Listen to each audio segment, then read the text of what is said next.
their sales went up 700%.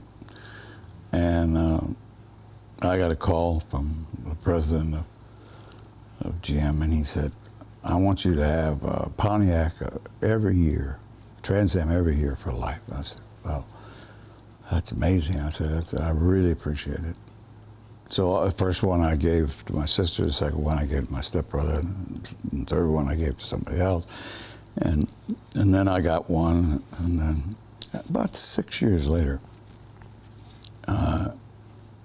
one didn't come. So I didn't want to be this ungrateful jerk, you know, called up. But I thought, well, maybe there's been a mistake in the shipping and didn't get. So I called up General Motors and I asked for the president. And the lady came on, and a new guy was there. He got on the phone. He said, "What's the problem?" And I said, "Well, I didn't know whether there was a mistake in the car to go to Jacksonville or somewhere else, because I usually get a car about this time, and I really appreciate it. Been having a lot of fun with them, and I just wonder what happened to my car." And he said, "Oh yeah, that's right. You're going to get a car for life."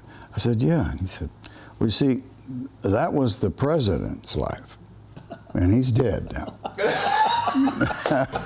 And he said, "You won't get one anymore, not as long as I'm president." I went, "Oh, well, thanks. It was an interesting call." You know. Did they want you to do advertising? Did you do advertising? No, I didn't do any advertising, and they wanted me to. And I, you know, thinking back on it now, it wouldn't have hurt anything if I did. But, you know, this was another time, you know, in the early 70s and the late 60s. Actors who were, you know, really doing well in films didn't do commercials. Right. And if you did do a commercial, it was something that you owned part of it, or, you know, there was a real particular reason. I remember the first guy kind of broke that norm for us was Jim Garner, and he did a Polaroid commercial. And it was, and all of us said, well, we can do a commercial now, because Jim did one. You know, but it was like, if you do that, it hurts your film career. Everybody thought that.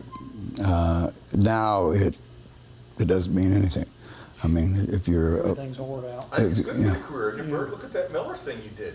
That was actually cool. I mean, that was It fun. was cool until they didn't do it anymore. I mean, you know what I'm saying? Yeah. Well, I always said, if you can do them and have fun with them, then they're going to work. If you don't have fun with them, then